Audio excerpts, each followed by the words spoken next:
So, the new Mario Tennis roster. Pretty solid, isn't it? Not perfect, obviously, but good. I wonder what other people think of Alright, guess we're doing this again. Let's talk about Mario spin-off rosters.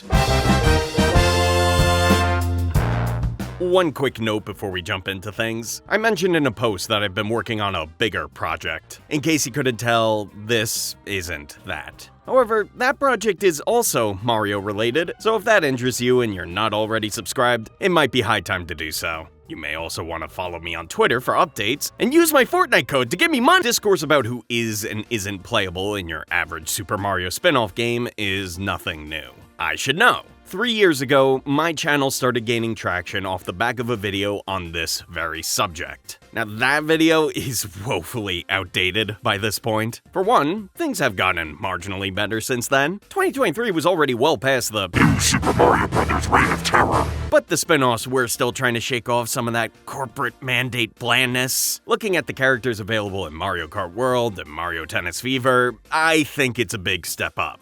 That's not saying much, and those games have their own problems in that department. But man, there is a lot more life here than in base Mario Kart 8, or base 8 Deluxe for that matter. Also, my old video was primarily aimed at the then-growing assertion that the next Mario Kart title after 8 Deluxe should turn the series into a Smash Bros. Style crossover. In case you've been living under a rock, that did not happen. But I feel that the roster we did get in 2025's Mario Kart World, chock full of random enemies and reinvigorated the discussion, not with resume begging for the mythical Smash Kart. Rather, I've been seeing more and more people take the position I did all those years ago, arguing that the playable cast of these games shouldn't stop at the standard, modern, mainline friends and foes, but dig a little deeper and pull from retro one-offs, the various sister series, and even the RPGs. And those making such arguments have discovered exactly what I did, that there is a large contingent of Mario fans that will vehemently and aggressively oppose such pleas and call you an absolute doofus if you suggest that maybe you should be able to race around as Orbulon. Oh! Now, more than ever, it is clear that the fandom battle lines have been drawn. On one side, you have those who believe that Mario spin-offs should be filled to the brim with characters like Fawful and Wanda. And on the other side, you've got those who think characters like that have no place on these rosters, that the game should keep it simple, stupid, with the faces you'd expect to see on the average promotional poster. As we've established, I definitely fall into the former camp, but I'd like to think my take is a bit more nuanced than that. Right off the bat, I want to wholeheartedly agree with one point commonly made by the opposition, that you don't need to fill a game with ultra niche glup shittos to make a good Mario roster that massively improves upon the kinds to which we've become accustomed. That's completely correct, and highlights just how shallow the casts of these games tend to be. There are many fairly basic picks that could flesh out the character select screen so much more that Nintendo still seems hesitant to throw in there. How come Professor Egad isn't at least a semi-regular? A lot has been said about the disappearance of Toadsworth in recent years, and I always thought of Diddy Kong as someone who was a shoo-in for all these games and only started to fall out of favor recently, but in reality, his attendance record has always been spotty. He's never been playable in Mario Party, for example. Bizarre. Actually, that reminds me of a game in which he is playable, Mario Super Sluggers for the Wii. It's often touted as having one of the best, if not the best roster of any Mario spin-off. I've always agreed. The thing is, it's nothing crazy. Do you see Kakleta here? I don't. The overwhelming love this roster gets from people like me really just comes down to the inclusion of more Donkey Kong characters, chiefly King K. Rool and the Kremlings, who were a very rare sight in these games even back then. Guys like those are already part of this big mushroom world and are at least prominent in their specific sectors of that world. So why not use the Mario Karts, the Mario Sports, the Mario Parties as opportunities to bring them all together? You know, these characters are already around, just use them. Because whenever you do, it injects the games with so much more variety while going a long way to make Mario's world feel as huge as it truly is. I don't think anybody's gonna push against those characters at this point. However, when the conversation shifts to Wario series wackos, RPG Jimbos, and other deeper cuts, that's when things start getting contentious. That's where a not insignificant portion of fans draw the line. For some reason. Well, here's a reason I hear often. It's unrealistic. We're getting this one out of the way first because, as common as it is, it's not a good argument. It's hardly an argument at all. Though it isn't technically wrong. Based on Nintendo's track record, it is unlikely that they'll wake up tomorrow and start plastering these characters all over the franchise. But that doesn't mean that it's impossible. Contrary to a misunderstanding I've seen crop up a few times, there's no legal red tape barring Nintendo from using most of these characters. Those originating in Super Mario RPG are owned by Square Enix, thus are almost certainly off the table. But all of these titles, while sometimes developed by other studios, are wholly owned by Nintendo. The choice to not add characters from Paper Mario, Mario & Luigi, WarioWare, and a plethora of releases created in-house is just that, a choice, and not one they've always stuck to. For instance, there was a brief period in the 2000s when Nintendo would allow RPG content to appear in non-RPG titles. Mario Party 5 is hosted by the Star Spirits from the original Paper Mario. Mario Party 6 features Waka from the same game. The Goomba King, or Goom Boss, appears in Super Mario 64 DS and Mario Kart DS, and we do have a playable RPG character in Mario Kart, Baby Peach. With the Wario series, characters don't really come up, but the Wario bike is in Mario Kart Wii, Diamond City is a course in one of the Mario Kart arcade games, and music from WarioWare and Wario Land can be heard in Mario Kart World. As far as retro relics and single appearance Andes go, there's a ton of precedent for that sort of thing. Just to name one, Birdo was a mini-boss in one weird Mario game that wasn't even originally a Mario game, yet we don't really think of her in that way now, because she's been a spin-off mainstay for so long. Yes, impressive examples like that are few and far between, but if you think that because this sort of thing almost never happens, fans shouldn't bother demanding it, that's silly. The fact that Nintendo can throw in these characters wherever, but choose not to, is precisely why the demand exists. Sure, for our own sake, it'd be best to not hold our breath for Ashley in the next Mario Golf, but that doesn't mean it can't happen, and it certainly doesn't mean it shouldn't happen.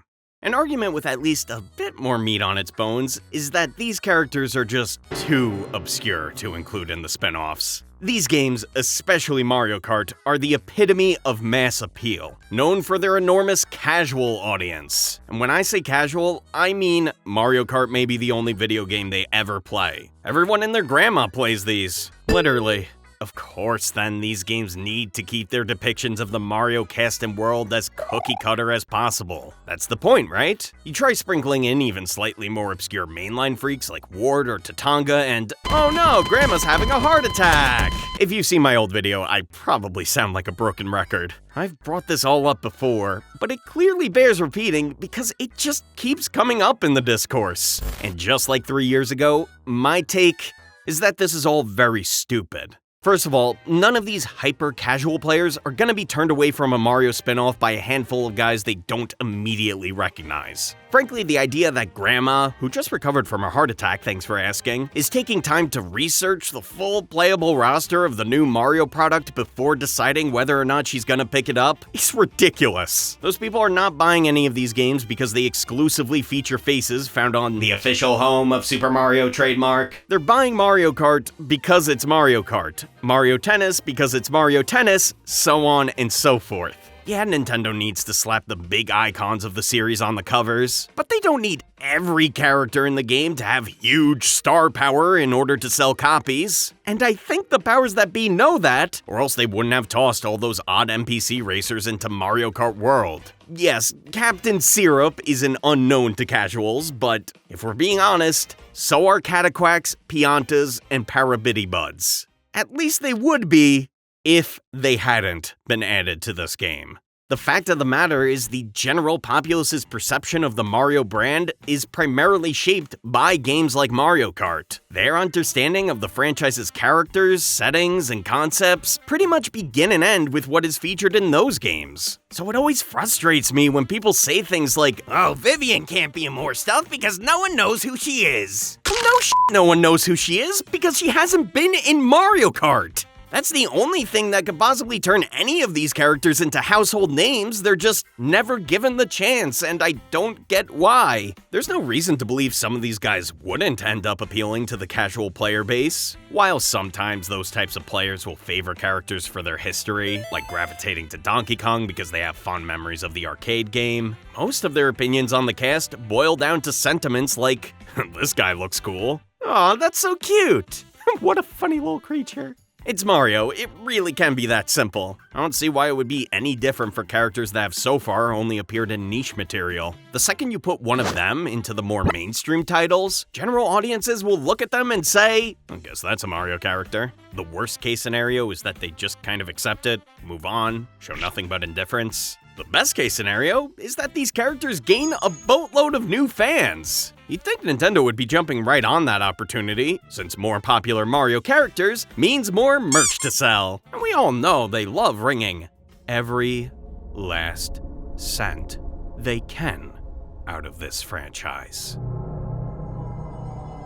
Let's talk logistics. You could argue that this all sounds very nice, but it's not like these games can have infinitely large rosters. Even for games of this caliber, development time and resources are finite. So if the choice is between the safe, familiar lineup they've worked on countless times and whatever the hell this is, it's no surprise which one wins out. But I don't agree that you really have to choose between the two. You can have a healthy serving of both types of characters, and in fact, that would be my preference. I want to make it clear that I'm not one of those guys that thinks the basic and so-called generic cast members should be replaced by side series schlubs wholesale. What I want is for these rosters to represent the entire Mario IP, and obviously that includes your main cast members and your simple, low-level grunts. I just wish at least a few niche picks were also here to rep those corners of the franchise. If that means replacing some of the more expendable standard characters, I think that would be worth it. And it's not like all of these proposed characters would take that much work to implement and come at the expense of the usual suspects. A lot of them could easily be costumes or clones of existing characters. Paper partners like Goombella and Koops are effectively the regular enemy with accessories. Wario wackos like Mona and Jimmy T are not as simple, but can pull from the rigs and animations of series regulars. And boy, Mario and Luigi alone is a treasure trove for alternate forms of Bowser. These games do that sort of thing all the time, using clones to implement super specific references and relatively lesser known characters. So why not get even lesser known with it? These would be baby steps, but they would make all the difference in the world. Ultimately, this isn't really about the characters themselves, not for me anyway. Don't get me wrong, I'd love to play Bumper Balls as...